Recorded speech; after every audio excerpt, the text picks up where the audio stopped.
రండి ప్రార్థన చేసుకుంటాం. శాశ్వతమైన ప్రేమతో మమ్మల్ని ప్రేమించిన మా ప్రియమైన పరలోకపు తండ్రి, కృపా సత్య సంపూర్ణ మా దేవా, వర్తమాన భూత భవిష్యత్ కాలంలోని దేవా, మీ వందనాలు స్తోత్రాలు. మీ అనాదికాల సంకల్పం కొరకై మీ వందనాలు. మీరు మాకు అనుగ్రహించిన నూతనమైన ప్రశస్తమైన మనకు దినాన్ని బట్టి మీకు వందనాలు స్తోత్రాలు. అంత మాత్రమే కాకుండా అనుగ్రహింపబడిన పరిశుద్ధ దినం కొరకే మీకు వందనాలు స్తోత్రాలు. సార్వత్రిక సంఘముతో కలిసి, హెబ్రోనుతో కలిసి ప్రపంచంలో పలు స్థలాల్లో దేవాన్ని ప్రజలు చేరి మిమ్మల్ని ఆరాధిస్తున్నటువంటి సమయంలో బలివల్లో కూడా మీరు మాకు అనుగ్రహించిన దైవికమైనటువంటి ఆత్మ సంబంధమైన సహవాసం కొరకే వందనాలు చెల్లిస్తూ వస్తున్నాం. కృపా మహేశ్వరం కలిగిన తండ్రి, మీ అద్భుతమైనటువంటి ఆశ్చర్యకరమైన మీ లేఖన సముదాయములకి మేము నడిపిస్తారని ప్రార్థిస్తూ వస్తున్నాం. ప్రభా, ఈ సమయంలో పాడే పాటల్లోనూ, చెప్పబడే లేఖనాల్లోనూ, చేయబడే సహవాసములోనూ, ఆత్మ సంబంధమైనటువంటి ఆరాధనలోనూ మమ్మల్ని ఇంకను కృతజ్ఞులుగా చేసి, మీకు సమీపముగా చేసి, మీ ప్రేమను మాత్రమే శ్లాఘించువారుగా మమ్మల్ని సమకూర్చమని ప్రార్థిస్తున్నాం. రాగలిగిన పేరు కొరకై స్తోత్రములు. ఇంకను మీ సంకల్పం, మీ ఏర్పాట్లు ఉన్న వారిని నడిపించు. పాటలు సమస్తమును మీ కృప కలిగిన హస్తానికి అప్పగిస్తూ దైవర్తమానంతో నింపుము. దైవ సంబంధమైన రుచిని మాకు అనుగ్రహించు. తెరువబడిన ఆకాశంలో పంపించు. మహిమోన్నతమైన దైవ సాన్నిధ్యాన్ని సంపూర్ణంగా అనుభవించడం కొరకే కృపను సాధించు. కనబడక పనిచేసే చీకటి అంధకార శక్తులు నజరేయుడైన యేసుక్రీస్తు నామములో బంధిస్తుంది. వాక్యము వెల్లడితో అవుడుతోటిని వెలుగు కలుగునిచ్చు. మా హృదయాంతరంగాల్లో నూతనమైన వెలుగు మీ కృప హస్తానికి అప్పగించుకుంటూ వందనములు చెల్లిస్తాం. యేసు ప్రభు పరిశుద్ధ నామమున ప్రార్థించి వేడుకుంటున్నాము. ఆమేన్.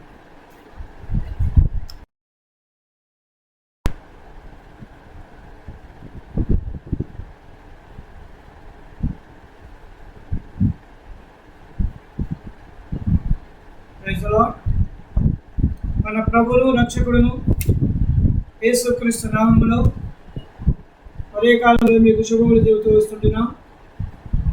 దేవుని గ్రంథమైన బైబిల్లో నుండి మత్తయి సువార్త 19వ అధ్యాయము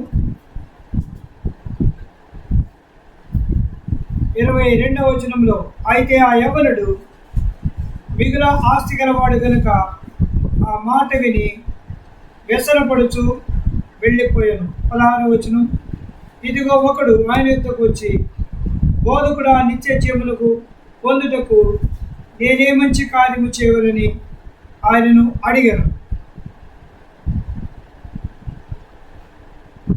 తర్వాత లూకా సువార్త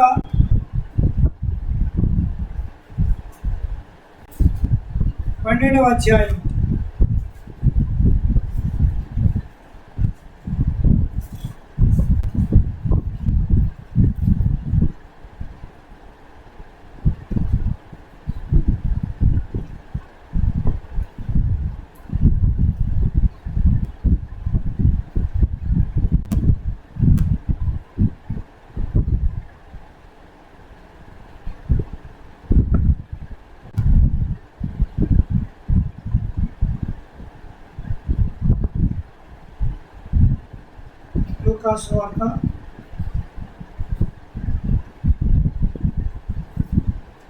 16వ అధ్యాయం 19వ వచనం, ధనవంతుడు ఒకడు నేను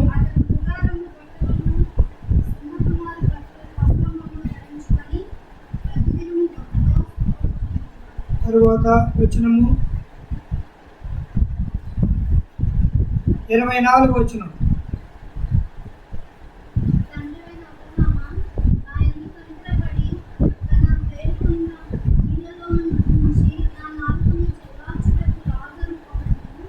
నేను నేను ఈ అగ్ని జ్వాలల్లో యాతన పడుచున్నాన్ని కేకలు వేసి చెప్పు. 19వ అధ్యాయం లూకా సువార్త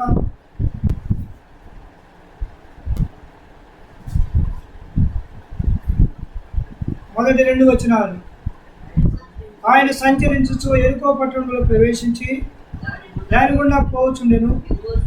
ఇదిగో సుంకపు గుర్తుదారుడును ధనవంతుడైన జక్కయ్యను పేరు గలవ ఒకడు. తర్వాత 18వ అధ్యాయము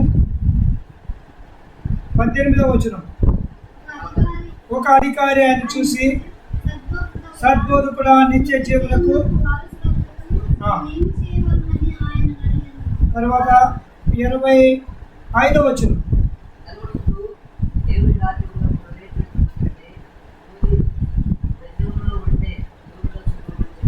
చాలు.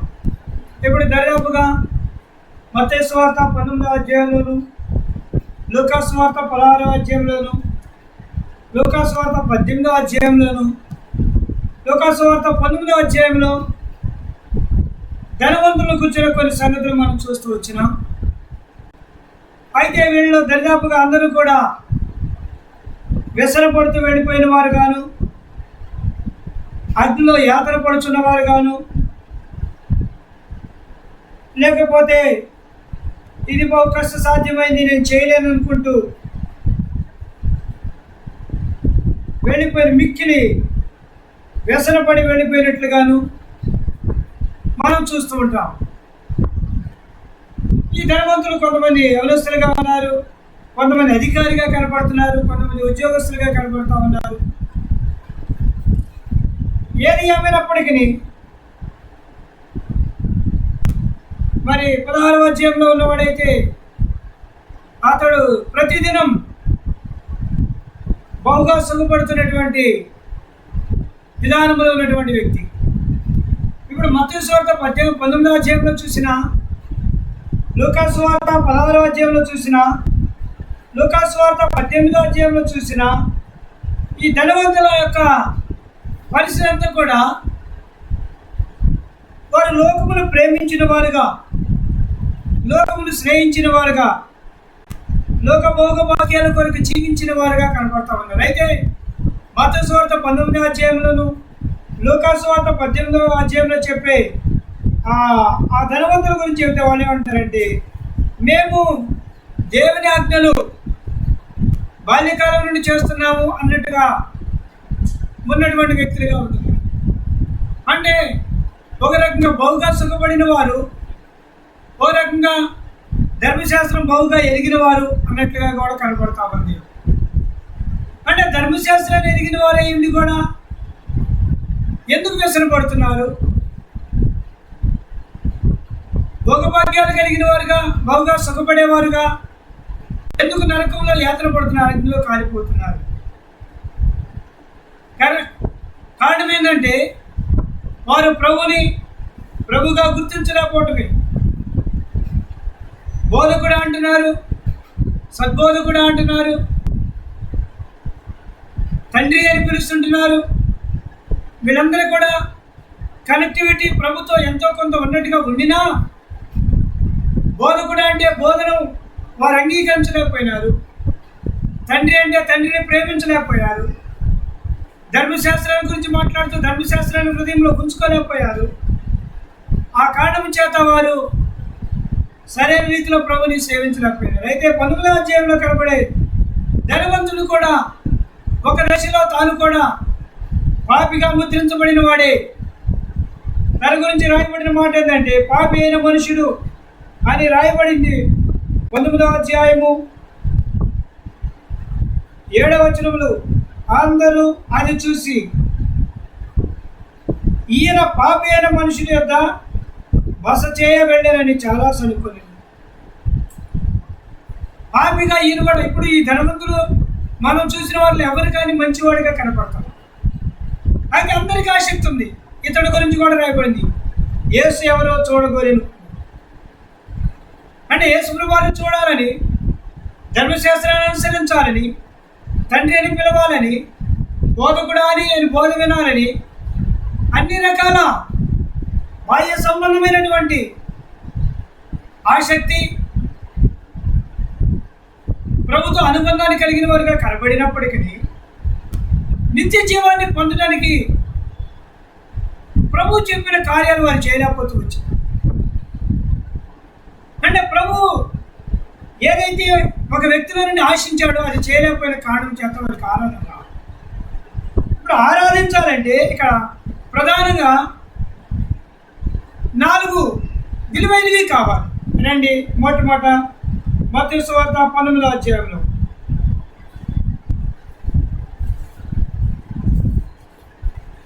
16-17 వచనాలు.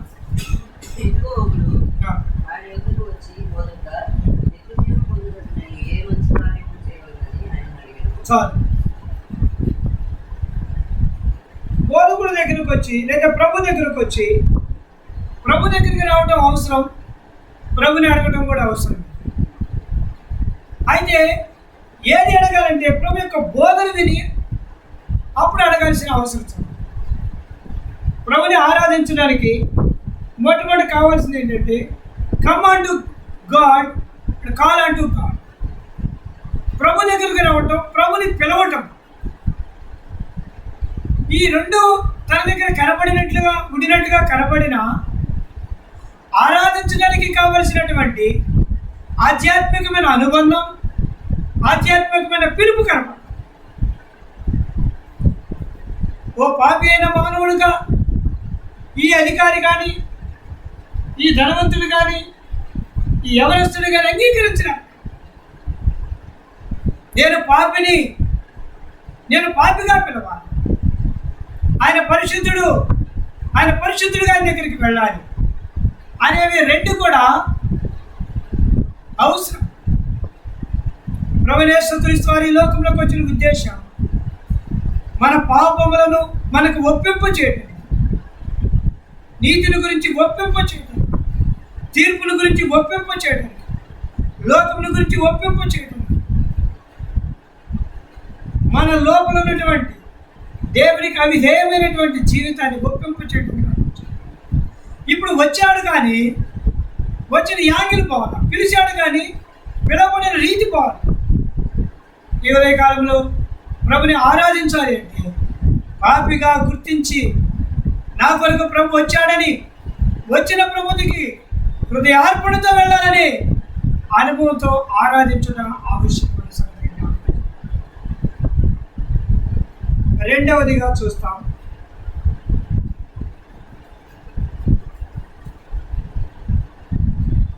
వచనం మత్తయి సువార్త 19:16-17.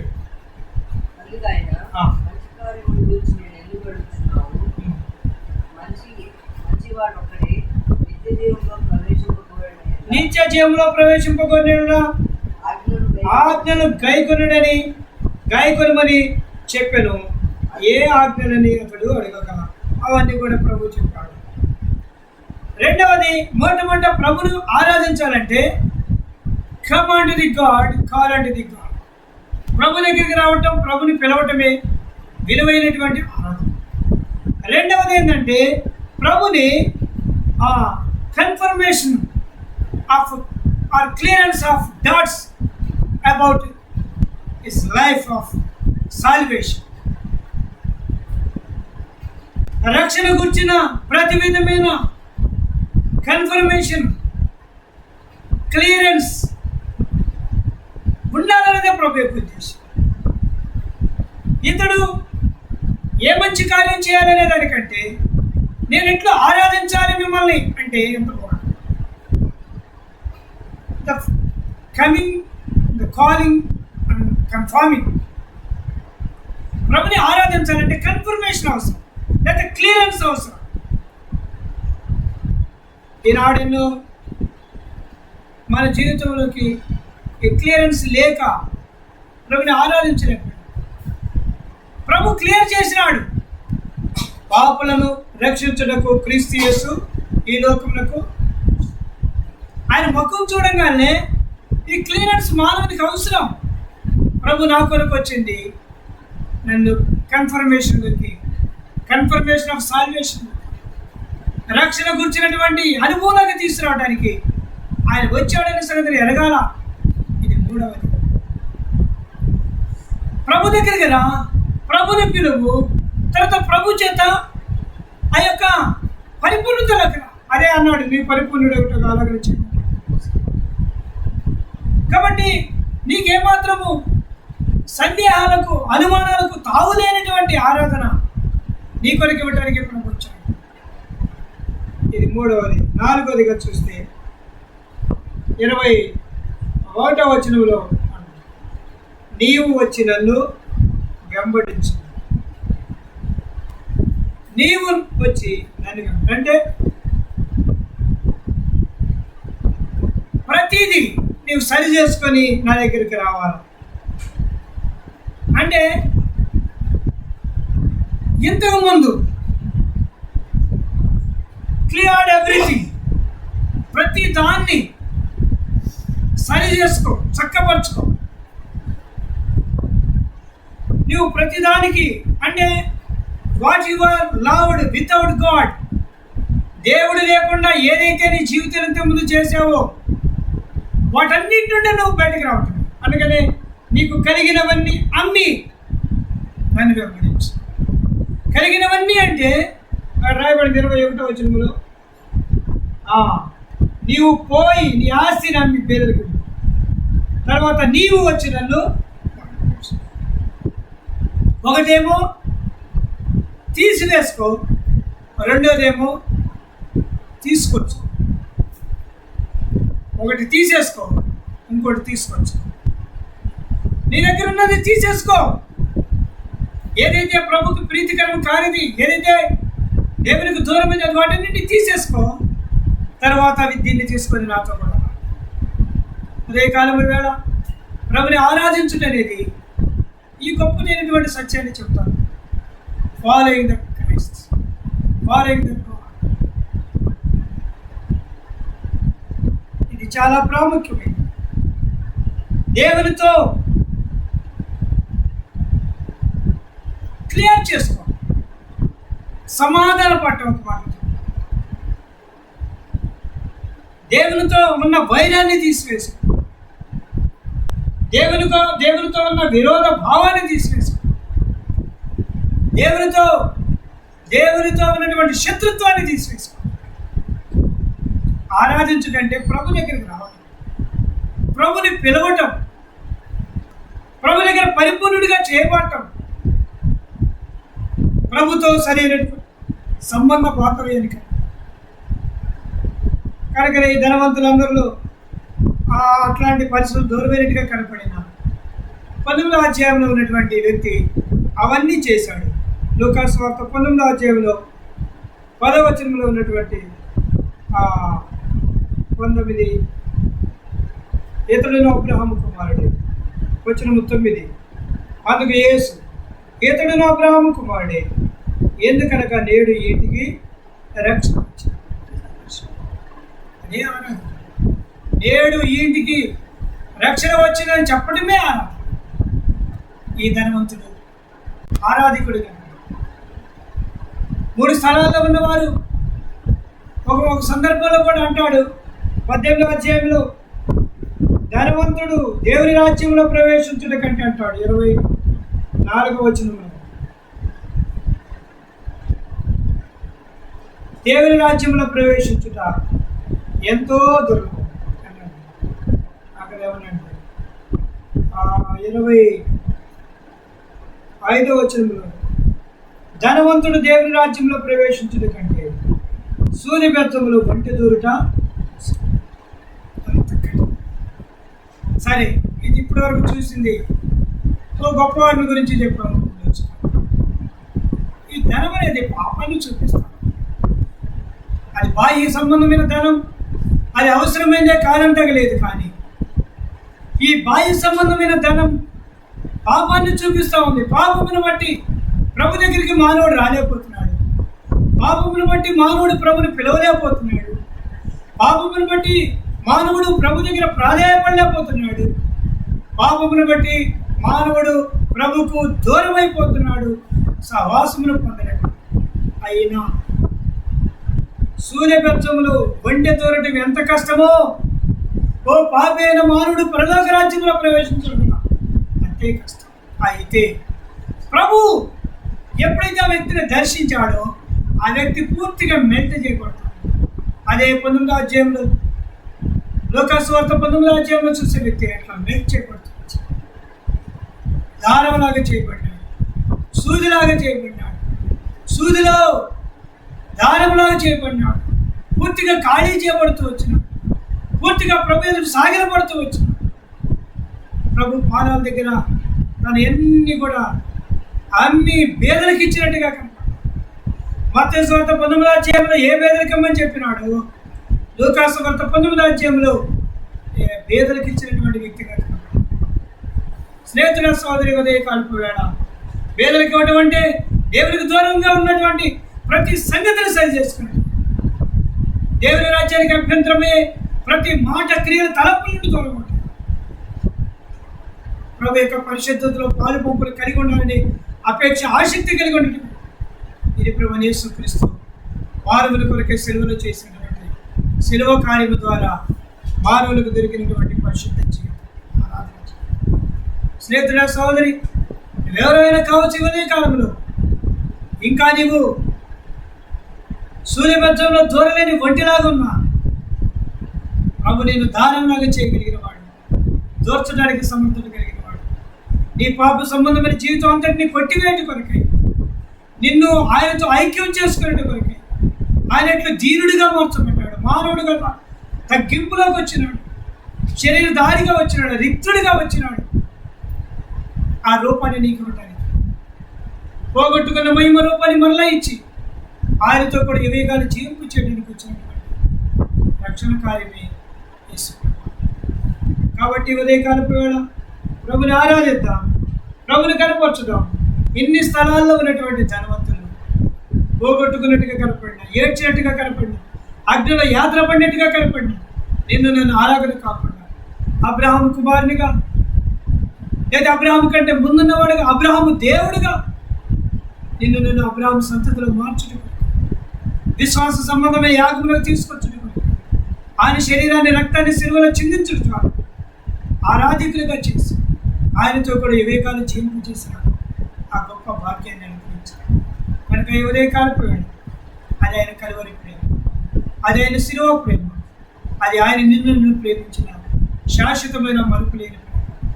అంగీకరిద్దాం. కడిగిన వారిని, క్షమించిన వారిని, శుద్ధీకరించిన వారిని, పాపములు తీసివేసిన వారిని, పాపములు దూరపరిచిన వారిని, పాపములతో సంబంధము లేకుండా ఆయనతో ఐక్యపరిచినటువంటి ఆ పరిశుద్ధ దేవుని ఉదయకాలంలో ఆరాధిద్దాం. లేకపోతే లూకాసు వార్త 16వ అధ్యాయంలో ధనవంతుడిలాగా అగ్నిగుండంలో ఉన్నాడు, లూకాసు వార్త 18వ అధ్యాయంలో ఉన్న ధనవంతుడు అదే ఒంటిలాగా ఉన్నాడు, లూకాసు వార్త మత్తయి సువార్త 19వ అధ్యాయంలో ఉన్న వ్యక్తులని భయంకరంగా వ్యసనపడుతూ 19వ అధ్యాయంతో ఉన్నటువంటి వ్యక్తితో ఐక్యం చేసి ఆయన కుమారునిగా, ఆయన కుమార్తెగా, ఆయన స్వాస్యముగా, ఆయన జనాంగముగా, ఆయన సంఘముగా చేసి ఆరాధికులుగా చేసి తనకు ఏం చెల్లించాలని తెలుసుకున్నాను. అండ్ ఆయన ఇచ్చిన గొప్ప రక్షణ జ్ఞాపకం చేసుకొని ప్రభుని స్తుతించి ఆరాధిద్దాం. అట్టి కృప పరిశుద్ధాత్మ దేవుడు మనకు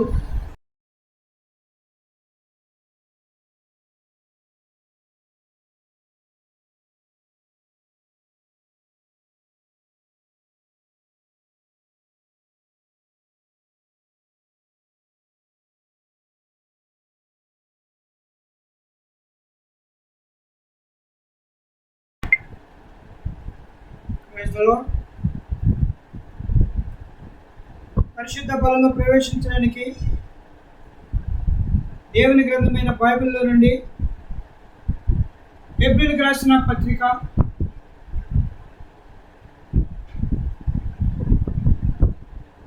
9వ అధ్యాయం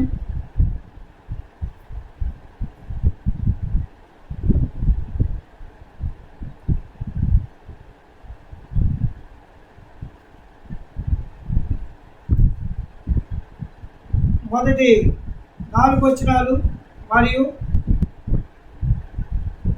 9వ వచనం కలిసి చదువుకుంటాం. మొదటి నిబంధనకైతే సేవా నియమములు ఈ లోక సంబంధమైన పరిశుద్ధ స్థలములు ఉండేను. ఎలాగనగా మొదట ఒక గుడారం ఏర్పరచబడిను, అందులో దీపస్తంభమును బల్లయు దాని మీద ఉంచబడిన రొట్టెలు ఉండెను. దానికి పరిశుద్ధ స్థలం అని పేరు. రెండవ తెరకు ఆవల అతి పరిశుద్ధ స్థలమును గుడారం ఉండెను. అందులో సువర్ణ ధూపార్తియు అంతటిను బంగారు రేకులతో తాపబడిన నిబంధన మందసమును ఉండెను. ఆ మందసములో మన్నాగల బంగారు పాత్రయు చిగురించిన ఆరోను చేతికర్రయు నిబంధన పలకలను వండెను. 9వ వచనం. ఆ గుడారము ప్రస్తుత కాలములకు ఉపమానముగా ఉన్నది. ఈ ఉపమానార్థమును బట్టి మనస్సాక్షి విషయంలో ఆరాధికునికి సంపూర్ణ సిద్ధి కలుగచేయటి అర్పణలను బలులకును అర్పింపబడుచున్నది. ఇక్కడ మొదటి గుడారం, ఆ గుడారము లోక సంబంధమైనదిగా కనపడతా ఉంది. మొదటి వచ్చిన ఈ గుడారములో కూడా 2 స్థలాలు ఉన్నాయి. ఒకటి పరిశుద్ధ స్థలం ఉంది, రెండవది అతి పరిశుద్ధ స్థలము. అంటే లోక సంబంధమైన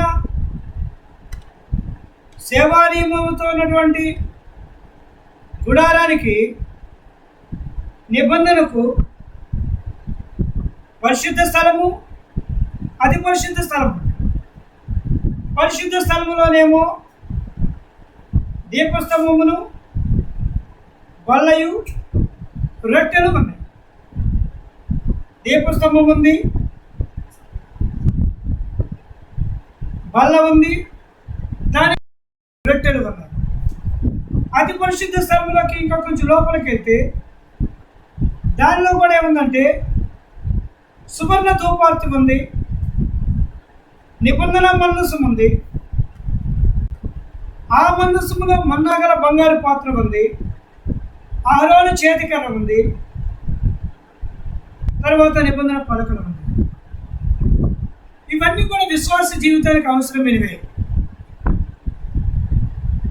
అంటే దీపస్తంభం దగ్గరికి వెళ్ళాలన్నా, మందసం దగ్గరికి వెళ్ళాలన్నా, మన్నా కలిగిన బంగారు పాత్ర దగ్గరికి వెళ్ళాలన్నా, ఆరోను చేతికర్ర దగ్గరికి వెళ్ళాలన్నా, సముఖపు రొట్టెల దగ్గరికి వెళ్ళాలన్నా ఒక గుడారంలోకి వెళ్ళాలి. ఆ గుడారము లోక సంబంధమైనదిగా కనపడిన, లోక సంబంధమైన వస్తువులుగా కనపడిన, అవన్నీ కూడా ఆత్మ సంబంధమైనవి అని 9వ వచనంలో అంటాడు. ఆ గుడారము ప్రస్తుత కాలములకు ఉపమానముగా ఉన్నది. ఈ ఉపమానార్థమును బట్టి మనస్సాక్షి విషయంలో ఆరాధికునికి సంపూర్ణ సిద్ధి కలుగచేయ లేని అర్పణలను బలులను అర్పింపబడుచు. అవి సంపూర్ణ సిద్ధి కలిగించాల. మనస్సాక్షితో మాట్లాడతాడు, భౌతికంగా చేస్తాడు, తీసుకెళ్తాడు, బలి అర్పిస్తాడు, వస్తాడు, వెళ్తాడు, సముఖపు రెట్టులు చేరేస్తాడు, వస్తాడు, ఆరోను చేతికర్రను చూస్తాడు, చిగురించిన ఆరోను చేతికర్రని, ఇలాంటి ఫలింపు నాకు కావాలనుకుంటాడు, వస్తాడు. అంతవరకే అవి ఉపమానార్థమైనవి. ఈ గుడారము మనస్సాక్షిని చూపించేది. ఈ గుడారం ఏంది? 11వ వచనం. అయితే క్రీస్తు రాబోచున్న మేలుల విషయమై ప్రధాన యాజకుడిగా వచ్చి తానే నిత్యమైన విమోచన సంపాదించి హస్తకృతము కానిది అనగా ఈ సృష్టి సంబంధము కానిది మరి ఘనమైనది పరిపూర్ణమైన గుడారము ద్వారా యేసుక్రీస్తు అనే శ్రేష్టమైన గుడారము, ఇది పరిపూర్ణమైనది, ఇది ఘనమైనది, ఇది సృష్టి సంబంధము కానిది, ఇది నిత్యమైనది, ఇది విమోచన సంబంధమైనది, ఇది హస్తకృతము కానిది. అవన్నీ కూడా ఒక ప్రక్కన పెడితే గుడారములో పాత్ర, రొట్టెలు, సముఖపు రొట్టెలు, ఆరోను చేతికర్ర, ఇవన్నీ కూడా హస్తకృతమైనవి. ఇప్పుడు క్రీస్తు రాబోతున్న మేలుల విషయమే ప్రధాన యాజకుడిగా వచ్చి వీటిని మనకు తీసుకొచ్చారు. ఘనమైనది, శ్రేష్టమైనది, నిత్యమైనది, విమోచన సంబంధమైనది, హస్తకృతము కానిది, పరిపూర్ణమైనది, పరిశుద్ధమైనది. వీటిలోకి వెళ్ళాలంటే ఖచ్చితంగా బలిపీఠం దగ్గరికి వెళ్ళాల్సిందే. రండి, నిర్గమాకాండ పుస్తకం 40వ అధ్యాయం. నిర్గమాకాండ పుస్తకం 40వ అధ్యాయము 30వ వచనం. మరియు యెహోవా మోషేకు ఆజ్ఞాపించినట్లు అతడు ప్రత్యక్షపడు గుడారమునకును బలిపీఠమునకును మధ్య గంగాళమును గుంచి ప్రక్షాళన కొరకు దానిలో నీళ్లు పోసెను. తర్వాత దాని యొద్ద మోషేయు ఆరోనును అతని కుమారులను తమ చేతులను కాళ్ళను కడుగుకొనిరి. తర్వాత వారు ప్రత్యక్ష గుడారమునకు వెళ్ళినప్పుడు బలిపీఠమునకును సమీపించినప్పుడు కడుగుకొనిరి. బలిపీఠం దగ్గరికి వెళ్ళడానికి బలిపీఠం దగ్గరికి వెళ్ళాలి. బలిపీఠం దగ్గరికి వెళ్ళాలంటే గుడారంలోకి వెళ్ళాలి. గుడారంలోకి వెళ్ళాలంటే గంగాళముతో నీళ్లు. ఇవన్నీ కూడా హస్తకృతమైనవి. బాహ్యంగా కనపడిన ప్రభు చెప్పినట్టుగా పరిశుద్ధమైనది, అది నిత్యమైనది, అది విమోచన సంబంధమైనది, అది హస్తకృతము కానిది అనేది ఆత్మ సంబంధమైన నేత్రాలతో చూసినప్పుడు అంటే గంగాళం దగ్గరికి వెళ్ళి కడుక్కోవాలా, గుడారంలోకి లోపలికి వెళ్ళాలా, బలిపీఠం దగ్గరికి వెళ్ళి బలిని అర్పించాలి. అప్పుడు ఆ వ్యక్తి పరిశుద్ధతలోకి చేర్చబడేవాడిగా ఉంటున్నాడు.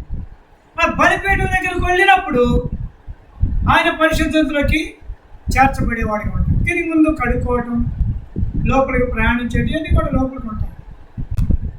యాజకుడు వెళ్తాడు, యాజకుడితో కలిసి ప్రజలు కూడా వెళ్తాడు. యాజకుడు అయితే సంవత్సరానికి ఒకసారి రక్తంతో వెళ్తాడు, మిగిలిన పర్యాలన్నీ వాళ్ళు తీసుకొచ్చిన రక్తాలతో వెళ్తాడు. కాబట్టి ఎందుకు చెప్పాల్సి వస్తుందంటే బలిపీఠము దగ్గరకు రాకపోతే పరిశుద్ధ స్థలంలోకి మనము ప్రవేశించలేము. పరిశుద్ధ స్థలంలోకి ప్రవేశించలేము అంటే అర్పణలోకి ప్రవేశించలేము, అర్పింపబడే వాటిగా ఉండలేము. సరే, ఇప్పుడు వాడైతే గొర్రెలో మేకలో మనం చూస్తాం, గొర్రెలో మేకలో ఏదో ఇచ్చేసి వాడు అయిపోయేది.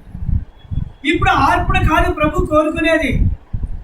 ఇప్పుడు నీ పూర్ణ హృదయంతో ప్రభుని సేవించాలి, నీ పూర్ణ హృదయంతో ప్రభుని ప్రేమించాలి, నీ పూర్ణ హృదయంతో ప్రభు దగ్గరకు సమీపించాలి. అంటే బలిపీఠం యొక్క విలువ నీకు నవ్వుతాం. అది ఎంత విలువైందో తెలిస్తే ఆ బలిపీఠం ప్రభువే. అంటే ప్రభు దగ్గరికి రావడానికి ప్రభు విలువలు నీవు నేను ఎరగవలసిన వారంగా ఉంటున్నాం. రండి, మొట్టమొదటిగా నిర్గమాకాండ పుస్తకం 20వ అధ్యాయము 24వ వచనం నుండి కొన్ని సంగతులు బలిపీఠం గురించి ప్రభు ఇచ్చినటువంటి కమాండ్మెంట్లు మనకు కనపడ, ఆజ్ఞలు కనపడతా ఉంటుంది.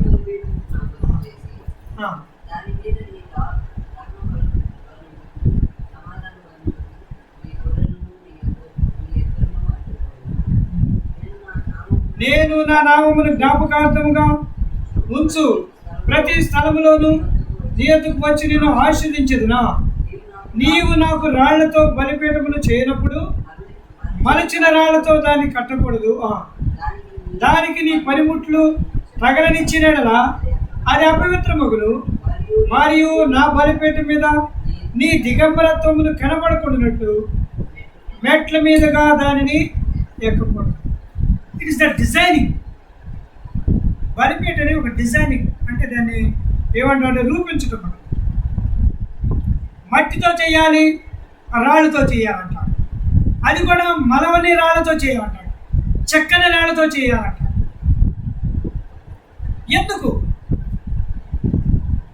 ఎందుకు అంత మలవని రాళ్ళు, చెక్కని రాళ్ళు కట్టవలసిన అవసరత వచ్చిందంటే ఉన్నది ఉన్నట్లుగా కట్టు. మట్టిని నువ్వు ఏ రూపంలోకి మార్చలేదు. మట్టి తీసుకుంటే ఎర్రమట్టి అయితే ఎర్రమట్టి, నల్లమట్టి అయితే నల్లమట్టి, బురద మట్టి అయితే బురద మట్టి, బంకమట్టి అయితే బంకమట్టి. ఏ మట్టి అట్లాగే ఉంటుంది, మట్టిగానే మట్టి, దానికి వేరే రూపం ఉంటుంది. అయితే రాళ్ళకి చెక్కడానికి నీకు ఛాన్స్ ఉంటుంది. అందుకని చెక్కొద్దు, రాళ్ళను రాళ్ళుగానే తీసుకురా. అంటే ప్రభు కోరుకునే సంగతి ఏంటంటే ఇట్స్ అ డిజైనింగ్, ప్యూరిటీగా, ఒరిజినాలిటీగా ఉండాలి ప్రభు. అంటే ఇప్పుడు చెక్కామంటే కొంత నువ్వు కల్పించినట్టు, ఏదో నీకున్న జ్ఞానాన్ని, నీకున్న తెలివిని రూపించినట్టు. ప్రభు అలాంటి బలిపీఠాన్ని కోరుకోడు. ప్రభు ఉన్నది ఉన్నట్లుగా కావాలని కోరుకుంటాడు. నువ్వు ఉన్న దాంట్లో నుండే నువ్వు కరెక్ట్గా డిజైన్ చేయి. నీ ఇష్టం వచ్చినా నీ జ్ఞానం చొప్పున డిజైన్ చేయొద్దు. తర్వాత నీ దిగంబరత్వం కనపడకూడదు. దిగంబరత్వం అంటే బట్టలు లేకపోవడం, షేమ్డ్ థింగ్ అని, షేమ్ఫుల్ థింగ్, అసహ్యమైన రీతి. బలిపీఠం దగ్గర ప్యూరిటీ ఉండాలి. తర్వాత బ్లేమ్లెస్ కావాలి. దాన్ని ఏమొస్తుంటే నిర్దోషంగా కనపడాలి. దిగంబరత్వంతో కనపడ్డామంటే దోషి, షేముడిగా కనపడాలి. అట్లా ప్రభు కోరుకు.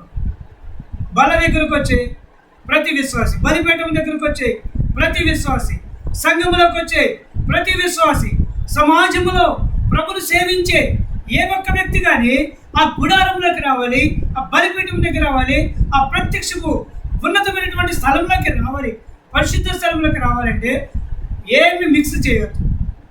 తర్వాత షేముడు ఏమి కాదు. దాన్ని అన్నాడు ప్రకటన గ్రంథం 6వ అధ్యాయం, ఈ గ్రంథంలో ఏమైనా కలిపినా తెగుళ్ళు వస్తాయి, చేర్చినా రోగాలు వస్తాయి. చూడండి అన్నమాట. ప్రకటన గ్రంథం 22వ అధ్యాయం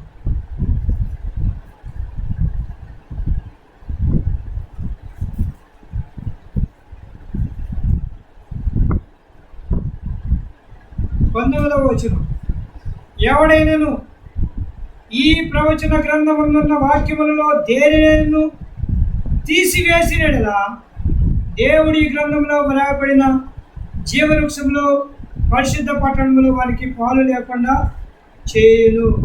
తర్వాత 18వ వచనంలో, ఈ గ్రంథంలో ఎవడైనను ఏదైనా కలిపినలా ఈ గ్రంథంలో తెగుళ్ళు దేవుడు వారికి కలగజేయడు.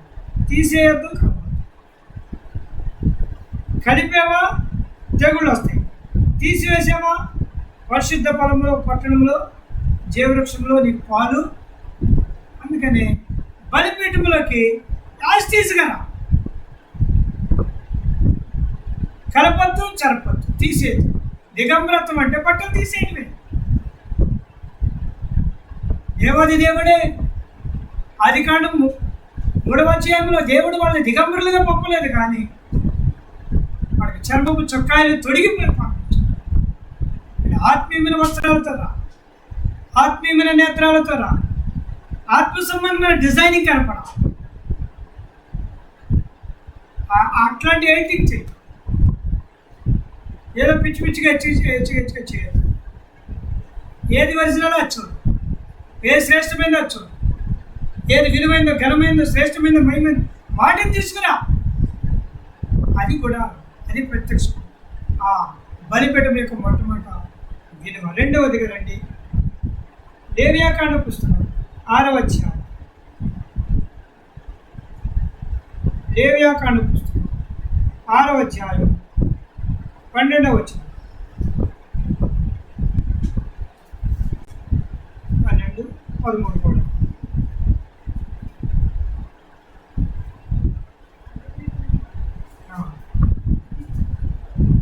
అగ్ని మండుచుండవలెను,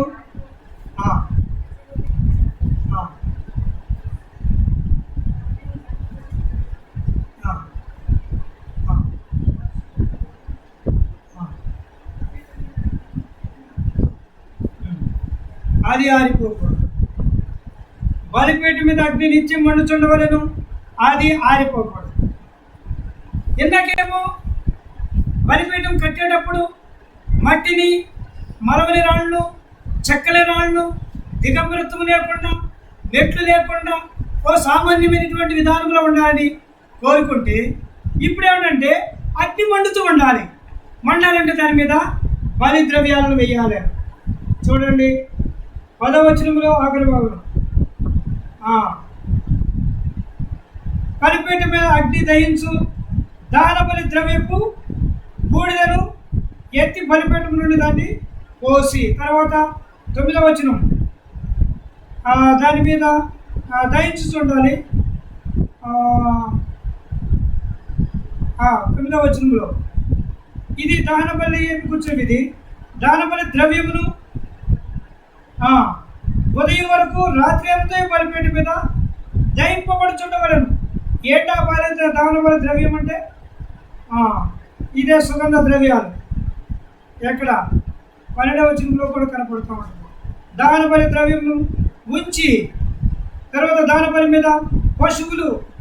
అక్కడ దహన బలి దగ్గరికి వచ్చేటప్పటికి మంచి వస్త్రాలతో ఉండాలా, మంచి వస్త్రాలు వేసుకోవాలా, మంచి కట్టెలు ఉండాలా, మంచి పశువులు ఉండాలా, మంచి సువాసన ఉండాలా.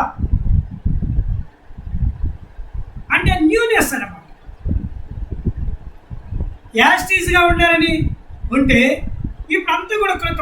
ఎప్పుడు మండాలంటే పాతది బూడిద అప్పుడప్పుడు తీసేస్తా ఉంటాం. బూడిద బాగా చేరిందనుకో మంట క్లారిటీగా రాదు. అందుకని ఉదయం నుండి రాత్రి అంతా మండుతూ ఉంటుంది. ఉదయాన్నే యాజకుడు వెళ్ళి మరి బూడిదంతా తీస్తాడు, మళ్ళీ కట్టినేస్తాడు, మళ్ళీ దాంట్లో సుగంధ ద్రవ్యాలు వేస్తాడు, మళ్ళా బలిపశువులు వేస్తాడు, మళ్ళీ క్రొత్త వస్తువులతో, మళ్ళీ క్రొత్త స్థానాలతో. అంటే ప్రభు బలిపీఠం నీకు ఏం చూపిస్తుందో, నాకేం చూపిస్తుందో అంటే ఎప్పుడు కూడా ప్రభువులో నిత్య నూతనంగా ఉండాలని. అదే మండటం అంటే అది ఆరిపోకూడదు. ఆరిపోయిందంటే ఇంకా మళ్ళీ దాన్ని వెలిగించడం కష్టం. పాతదంతా తీసివేస్తూ ఉండాలా, క్రొత్తదాన్ని చేర్చుకుంటూ ఉండాలా. ఆత్మీయమైన జీవితం మానవుడికి ఎప్పుడు కూడా క్రొత్తగా ఉండడమే మండటం. పాత అనుభవాలు, పాత సంగతులు, కొన్నిసార్లు పాత బోధలు,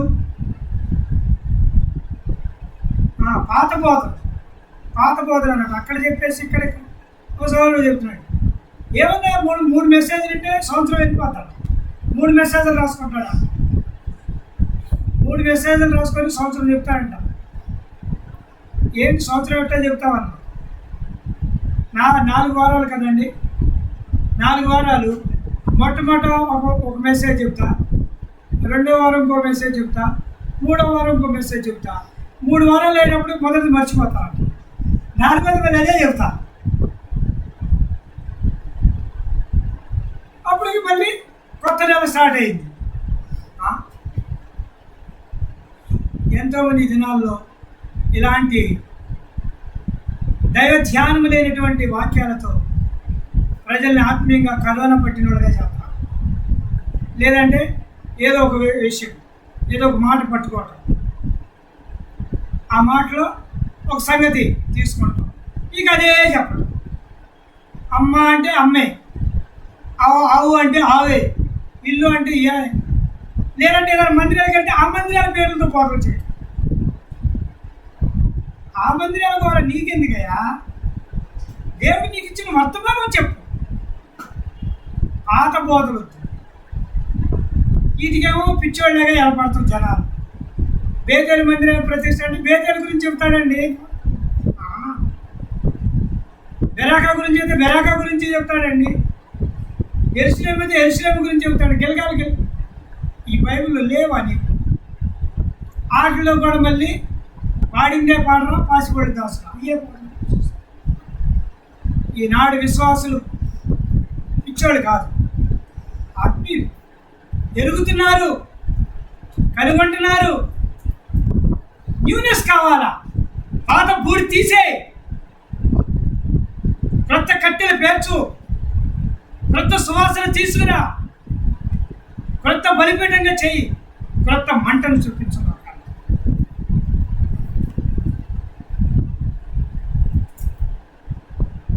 యెహోషువ పంపించినటువంటి వేగుల వారు రాహాబుని వేషితో మాట్లాడుతున్నప్పుడు ఆమె చెబుతుంది, మీరు నాతో మాట్లాడుతుంటే నా హృదయం మండిపోతుంది.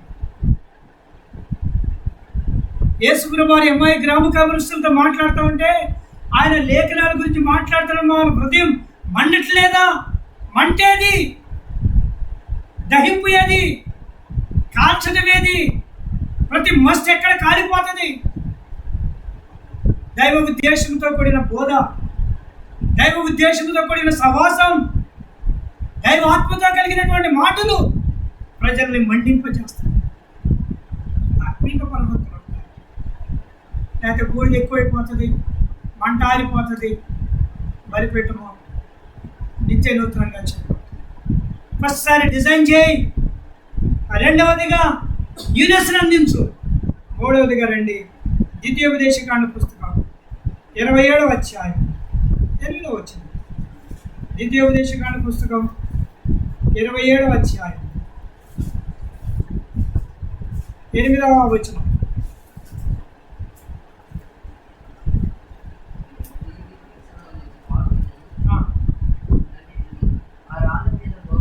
ఆ రాళ్ళ మీద బహు విశదముగా రాయవలను. తర్వాత చూడండి, కాదు ఇంకా పైకి వస్తాం. 2వ వచనం,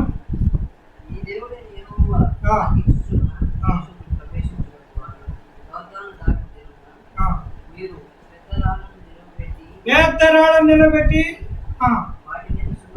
సున్నము పూసి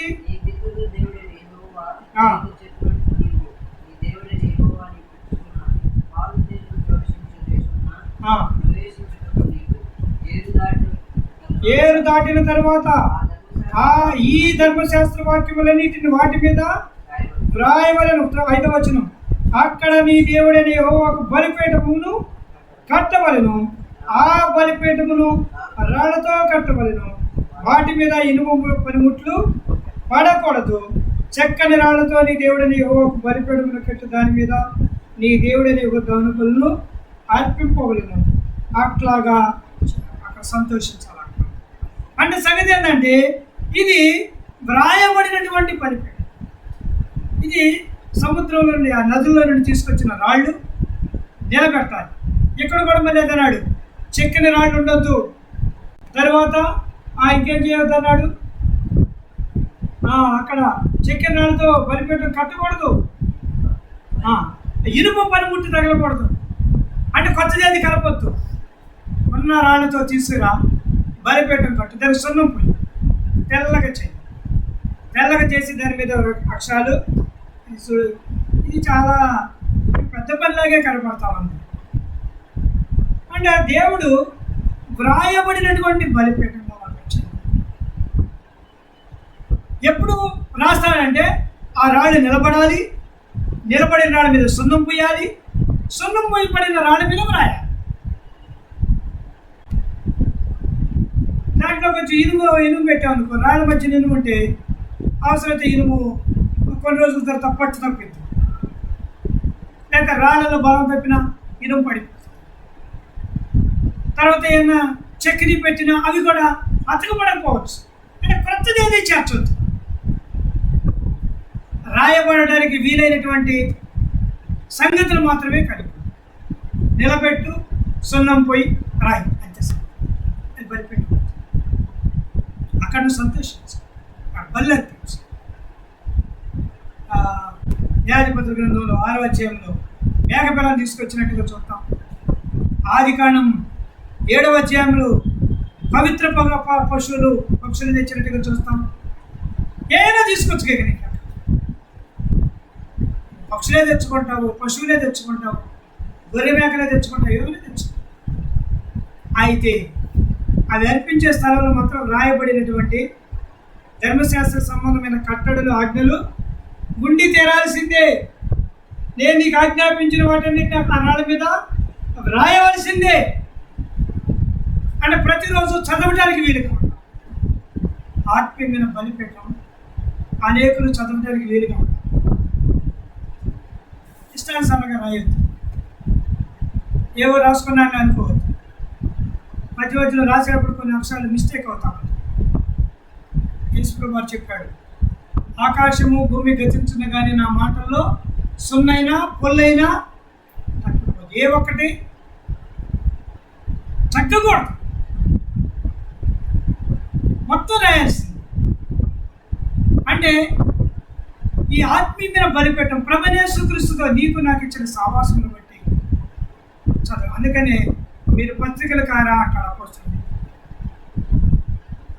మీరు మా పత్రికలు కారా అంటే చదవడానికి వీలుగా కనపడు.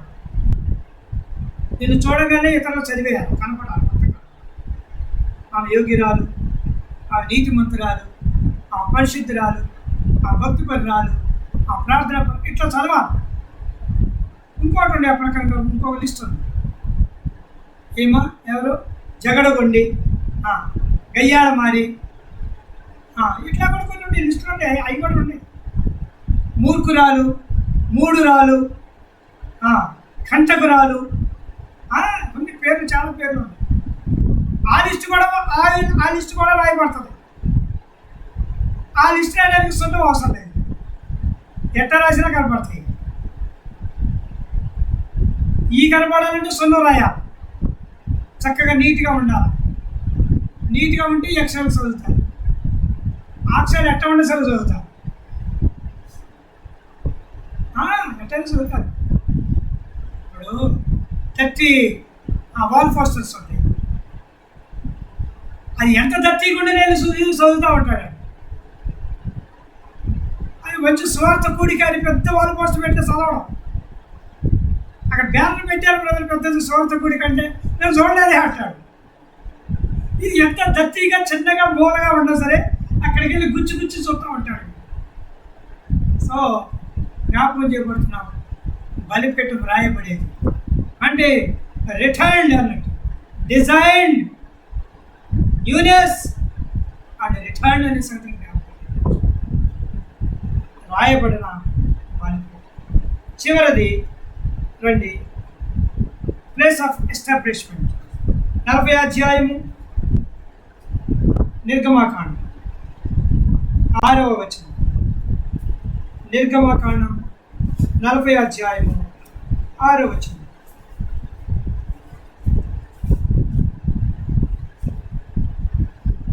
చదవండి.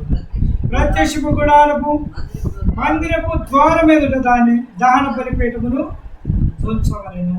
తర్వాత 9వ వచనం.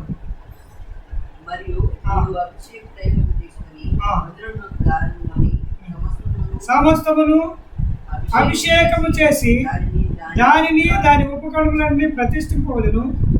అప్పుడు అది పరిశుద్ధము. 10వ వచనం. దహన బలిపీఠములకు బలిపీఠమును చేసి అభిషేకము చేసి ఆ పీఠమును ప్రతిష్ఠింపవలెను. అప్పుడు ఆ పీఠము హోలీ హోలీ హోలీ. శాంక్టిఫికేషన్ చేసిన తర్వాత, ప్రతిష్ఠింపబడిన తర్వాత, ప్లేస్ ఆఫ్ ఎస్టాబ్లిష్మెంట్ అయిన తర్వాత అది పరిశుద్ధమైనగా మార్చడం. అంటే అది ప్రత్యక్ష గుడారం ఎదుటిగా కనపడాలి. అక్కడ నుండి అక్కడ ప్రతిష్ఠించాలా. అప్పుడు లోపలికి వెళ్తే ఇంకా పరిశుద్ధం, ఇంకా లోపలికి వెళ్తే ఇంకా అతి పరిశుద్ధం. అంటే బలిపీఠం నిన్ను నన్ను పరిశుద్ధపరుస్తాను అనగా ప్రభువైన యేసుక్రీస్తు నిన్ను నన్ను పరిశుద్ధపరుస్తుంది. లేక ఆయన పరిశుద్ధమైన శరీరం, రక్తం నిన్ను ముందుగా ఉంచుతుంది, బలిపీఠంగా కనపడుతుంది. నువ్వు ముందుంటావు. నిన్ను దాటుకొని వెళ్ళేవాడు కూడా పరిశుద్ధం, నీతో సహవాసం చేసేవాడు పరిశుద్ధం, నీతో మాట్లాడేవాడు పరిశుద్ధుడు, నీ ప్రేమను చూసేవాడు పరిశుద్ధుడు కావాలి. అది ప్రభువైన యేసుక్రీస్తులో నుండి నీకు నాకు అనుగ్రహింపబడిన ఆధిక్యతగా పొంది ప్రభుని సేవించాలి. ఒకవాడి మధ్యాహ్నపు వేళ బలలో ప్రవేశిస్తున్న నీవు ఎవరైనా కావచ్చు, ఇంకా ప్రభు పక్షమున చక్కటి రూపంలోకి రాలేదా, నూతనంగా రాలేదా, రాయబడిన రీతిగా కనపడలేదా, పరిశుద్ధ ప్రతిష్ఠింపబడిన స్థితిలోకి రాలేదా, ప్రభు దగ్గర క్షమాపణ కోరుకో. దేవా ఈ 400 అనుకూలంగా నేను చేశాను. నీకు బలిపీఠంగా నువ్వు నాకు ఉంటావు, నేను లోకానికి బలిపీఠంగా ఉంటాను.